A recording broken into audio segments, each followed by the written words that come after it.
Shape படி அப்படியே திருப்பிக்கணும். இந்த கார்னரில் ஷார்ப்பாக வரணும் உங்களுக்கு.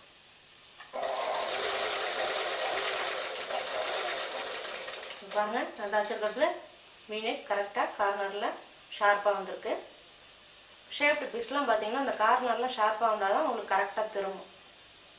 அந்த ஷேப் நீங்கள் திருப்பும்போது கரெக்டாக தெரியும்.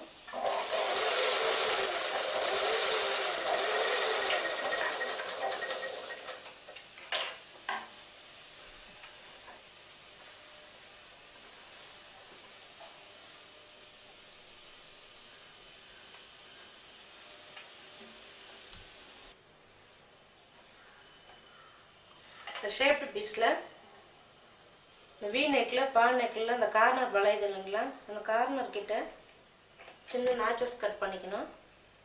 அதாவது தையல் கட் பண்ணக்கூடாது, தையலுக்கு முன்னாடியே கட் பண்ணணும். கொஞ்சம் மூளை மட்டும் லைட்டாக கட் பண்ணிக்கணும். அப்போ தான் உங்களுக்கு கரெக்டாக திரும்பும். அடுத்தது பேக்கில் ஹேர் ஷேப் எப்படி தைக்குதுன்னு பார்க்கலாம்.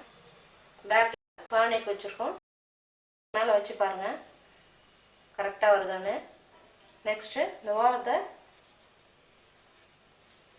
அதே மாதிரி ஒரு மடிப்பு மடித்து தையல் போட்டுக்கணும்.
அந்த நெக் ஷேப் படி இந்த கேன்வாஸ் கிளாத் மேலே வச்சுக்கோங்க.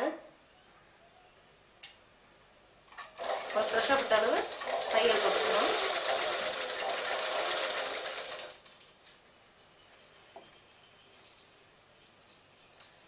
கார்னர் கரெக்டாக பார்த்து வச்சுக்கோங்க.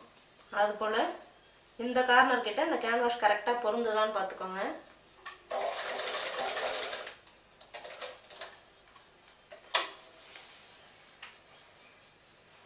அந்த கார்னர் வந்தோடனே ஊசி உள்ளே விட்டு குத்தி ப்ரெஷர் ஃபுட்டை தூக்கிட்டு துணியை அந்த ஷேப்புக்கு தகுந்த மாதிரி கரெக்டாக திருப்பிக்கணும்.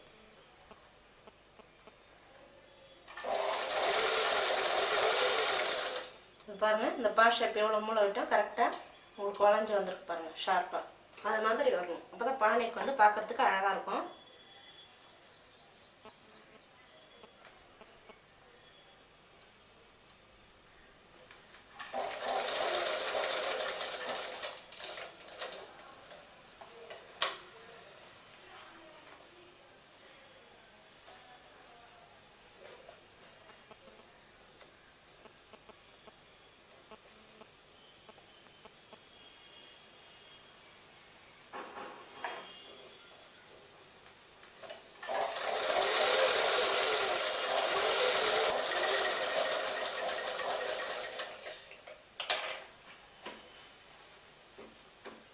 பா ஷேப்லேயும் இந்த ரெண்டு மூளையும் நீங்கள் லைட்டாக கட் பண்ணி விட்டுக்கணும்.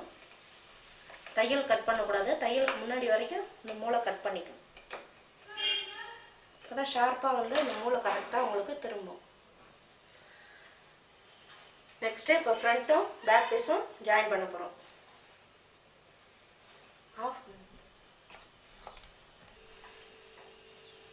பேக்கும் ஃப்ரண்ட்டும் மேலே மேலே படிக்கிற மாதிரி வச்சுக்கோங்க. அதாவது ரைட் பீஸும் ரைட் சைடும்